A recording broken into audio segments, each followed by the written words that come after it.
अस्सलाम वालेकुम रहमतुल्लाहि व बरकातहू। एक हमारे बरेली भाई हैं जो काफ़ी हमें बुरा भला कह रहे हैं। ये कमेंट देखिए, कई बातें इन्होंने कही हैं। अब इन्हीं के जवाब में मेरे चैनल पे कुछ भाई ने ये लिखा है, गौर से पढ़िए। हनफी बरेलवी, हनफी देवबंदी, हनफी कादियानी। अब ये जो कादियानी है, इनको बरेलवियों की, देवबंदियों की जो अवाम है, जो आम लोग हैं, वो ज़्यादातर जानते ही नहीं है कि कादियानी कौन सी बला है। मैं आपको बता दूं, कादियानी वो हैं जिनको तमाम उम्मत मुस्लिमा ने काफिर करार दिया। जिस तरह हनफी देवबंदी और बरेलवी हैं, इसी तरह हनफी कादियानी भी थे।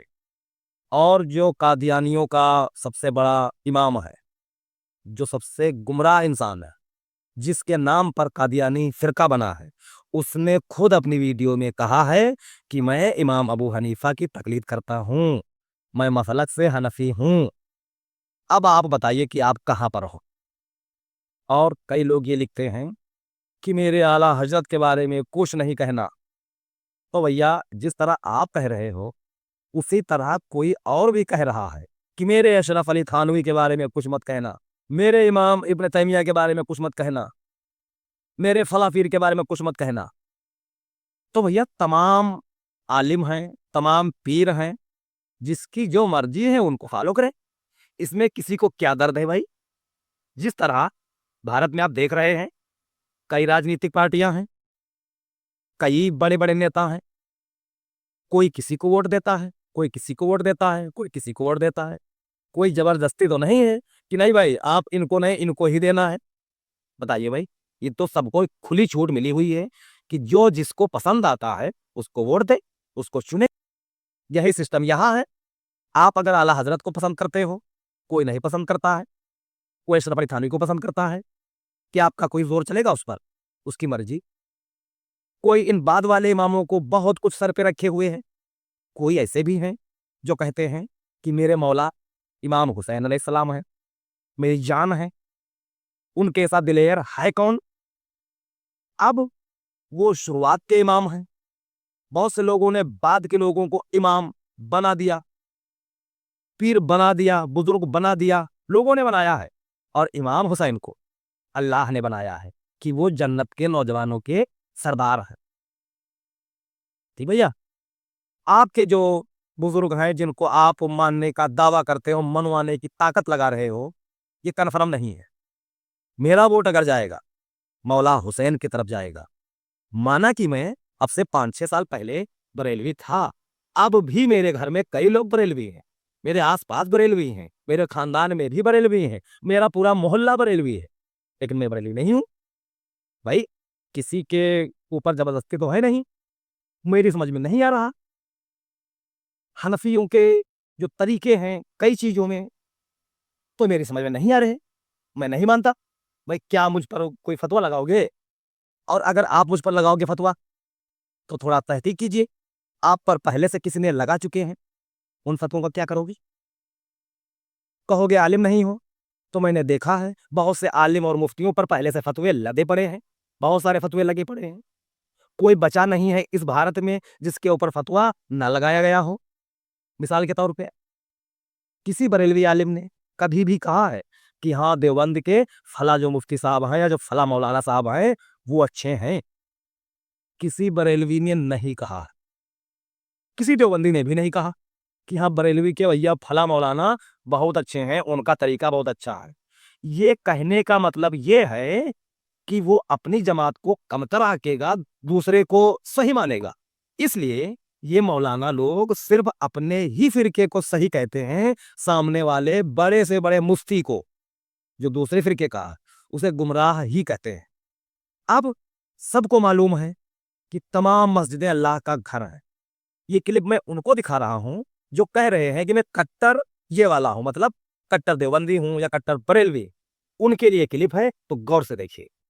अहले सुन्नत के तमाम जो आगे सब डिवीजन हैं, फिर अहले हदीस, फिर अहले तशी, जो भी मकतबी फिगर के लोग हैं। अब मैं अगर सफर में हूँ, कहीं आगे पीछे मुझे मस्जिद नमाज मिली है, मैं इनके पीछे नमाज पढ़ सकता हूँ या नहीं पढ़ सकता? बिल्कुल नहीं पढ़ सकते, नहीं पढ़ सकता। हम किसी सुन्नी को किसी गैर सुन्नी के पीछे नमाज पढ़ने की जवाज निकाल नहीं। अपनी मस्जिद में नमाज पढ़ो, मैं दूसरे किसी के पीछे नमाज पढ़ने का आपको जवाज का फतवा नहीं पूछा।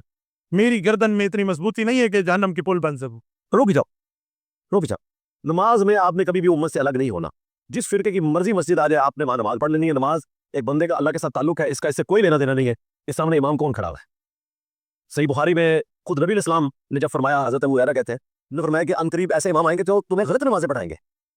تو صحابہ نے پوچھا یا رسول اللہ پھر کیا کریں؟ فرمایا ان کے پیچھے نماز پڑھ لینا, ان کی غلطی کا غبار انہیں پہ ہوگا. اب انہیں بتائیں اس سے زیادہ اور کیسے سمجھایا جا سکتا تھا. اب یہ جو دو مفتی ہیں جن سے ایک عام آدمی نے سوال کیا کہ بھائی ہم اگر کہیں سفر میں ہیں اور ہمارے مسلک کی مسجد نہیں ہے تو ہم کیا کریں, نماز چھوڑ دیں یا اسی مسجد میں پڑھ لیں؟ تو ڈگری دھارک حنفی مفتیوں نے کہا کہ نہیں بھیا, اپنے علاوہ کسی اور کے پیچھے نماز نہیں پڑھنا. کوئی مفتی کہہ رہا ہے کہ میری گردن میں اتنی طاقت نہیں ہے, مطلب ان کو لگ رہا ہے کہ اپنے ماننے والوں کو یہی لے جانے والے ہیں جنت میں, یا لگ رہا ہے کہ ان کو جنت کی ٹھیکیداری دی گئی ہے جو اپنی گردن پر لاد کر اپنے ماننے والوں کو لے جائیں گے. تو اس طرح کے جو مفتی ہیں تو یہ قرآن اور سنت کے خلاف بول رہے ہیں. اور یہ بھی آپ جان لینا کہ یہ دونوں مفتی ہیں اور دونوں حنفی ہیں. بعد میں جنہوں نے حدیث نمبر بتایا, حدیث کو کھول کے بیان کیا کہ اللہ کے نبی علیہ السلام نے کیا فرمایا ہے, اس میں تو یہی ہے کہ تمام مسجدیں اللہ کا گھر ہیں. جو جہاں پر ہے, جس کو جو مسجد مل جائے نماز پڑھ لے.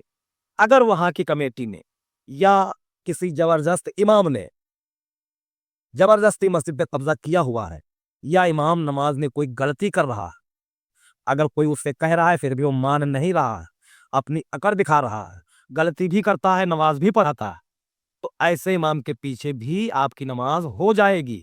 آپ کی نماز تو ہو جائے گی, لیکن اس امام نے جو غلطی کی ہے اس کی سزا اس کو ملے گی. آپ تو امام کے لیے تھوڑے نماز پڑھنے گئے ہو, نہ امام کے ڈر سے گئے ہو. آپ کو تو اللہ کا ڈر آیا, آپ نے سوچا کہ چلو نماز پڑھ لیتے ہیں. تو آپ کا اللہ کا رشتہ ہے, ذریعہ وہ مسجد ہے, تو سکون کے لیے آپ مسجد میں گئے ہیں. کسی کی بھی مسجد ہو آپ نماز پڑھ سکتے ہیں. لیکن اہل سنت حضرات کی جو باتیں ہو رہی ہیں کہ نہیں اپنی ہی مسجد میں جانا, تو یہ سنی ہی سنی کہہ رہے ہیں آپس میں. ہاں, شیعہ مسلم تو ابھی بہت دور ہے. اگر آپ شیعہ مسلم کے بارے میں پوچھ لیں گے ان مفتیوں سے تو یہ بالکل خارج کر دیں گے کہ وہاں بالکل مت جانا. لیکن شیعہ مسلموں میں اس طرح کی بات نہیں کہی جاتی ہے کہ کوئی شیعہ انسان اگر کہیں باہر ہے یا کہیں سفر میں ہے اور اس کو اگر کوئی مسجد مل گئی ہے تو اس میں نماز نہ پڑھے. بھائی میں نے شیعہ عالموں کو یہ بیان دیتے ہوئے نہیں سنا ہے کہ وہ اپنی عوام کو مسجدوں سے روکیں, لیکن یہ مولوی روک رہے. اسی طرح کی باتوں سے فرقہ واریت بڑھتی جا رہی ہے بھائی میرے. اور اگر یہ باتیں ہوتی رہیں تو یقین مان لینا ایسا وقت آ رہا ہے کہ اس طرح کے مولویوں کی مٹی پلیت ہونے والی ہے. لوگ جاگروک ہو رہے ہیں اور یہ فرقہ واریت کی جو نیو ہے یہ چرمرانا شروع ہو چکی ہے. اور اسلام میں فرقے بنانا ویسے بھی حرام ہے, اور جو لوگ ان کو بنانے میں مضبوط رکھنے میں طاقت لگا رہے ہیں تو وہ مہا بے وقوف لوگ ہیں, چاہے وہ کوئی عام انسان ہو یا کوئی مولوی ہو. سیدھی سی بات ہے, قرآن میں صاف آپ کو مل جائے گا کہ اے ایمان والو سب مل کر اللہ کی رسی کو مضبوطی سے پکڑ لو اور فرقوں میں نہ بٹو. ایک اور آیت آپ کو مل جائے گی سورہ انعام آیت نمبر 159 پہ.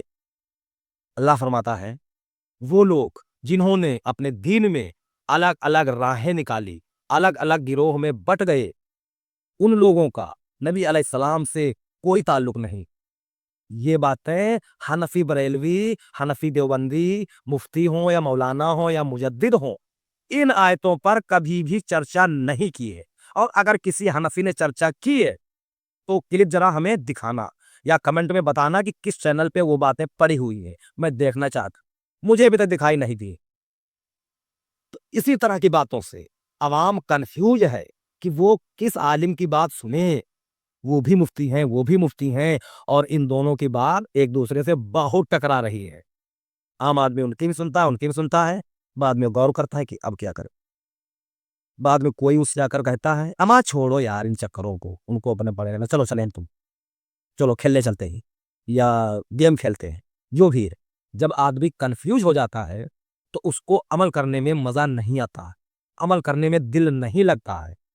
اور جس آدمی کو مکمل طریقے سے معلوم ہے کہ یہ راستہ صحیح ہے, किसी के अंदर ताकत नहीं है जो इस रास्ते को गलत साबित कर दे, तो वो आदमी अमल भी सुकून से करेगा, अच्छे तरीके से करेगा और इंशाअल्लाह वो अमल कामयाब भी होगा। और वो रास्ता है कौन? आपको हदीस की किताबों में खूब मिल जाएगा। अल्लाह के नबी का फरमान है, इसमें 2-3 रवायतें हैं। एक हदीस है कि अल्लाह की किताब और नबी अलैहिस्सलाम की सुन्नत, और भी कई हदीसें हैं कि अल्लाह की किताब और अहले बैत, और ये भी हदीस मिलेगी आपको कि कुरान और अहले बैत क़यामत तक जुदा नहीं होंगे। हाँ, ये नहीं कहा गया है कि कुरान और बरेलवी देवबंदी अहले हदीस ये जुदा नहीं होंगे, ये नहीं कहा गया है। कुरान और अहले बैत के बारे में है। और हाँ, कुरान और फिक़ह के जो 4 इमाम हनफियों के हैं, ये भी नहीं कहा गया है। हाँ, लेकिन ये जो सुन्नियों में कहा जा रहा है कि बरहक 4 इमाम, ये बात ना तो कुरान में है, ना तो सुन्नत में है। इन 4 इमामों के बारे में जो फिक़ह के इमाम कहे जाते हैं। ठीक है भैया?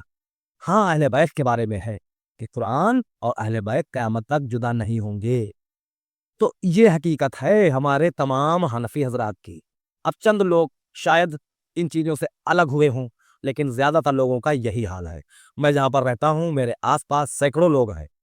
मैं उनसे देखता हूँ, पूछता हूँ, बातचीत होती है, लेकिन मिजाज यही वाला है। कोई मुफ्ती अगर कह रहा है कि फला मस्जिद में ना जाना, तो ये मान लीजिए कि वो फ़िरका मजबूत करने के चक्कर में है, अपने रोजी-रोटी के चक्कर में है कि अगर आप उससे जुड़े रहेंगे, तो कुछ बहुत तो आपसे निकाला ही जाएगा, और अगर आप उससे कन्फ्यूज़ हो जाएँगे, उसके फ़िरके से दूर हो जाएँगे, तो शायद आप किसी और को भी दूर कर दें, तो उसका फ़िरका कमज़ोर हो जाएगा, उसका जो मिशन है वो कमज़ोर पड़ जाएगा। इसलिए इस तरह की बेवकूफ़ों वाली बातें कई मौलवी करते रहते हैं। आज के लिए इतना ही, फिर मुलाकात होगी। अस्सलामु अलैकुम व रहमतुल्लाहि व बरकातहू।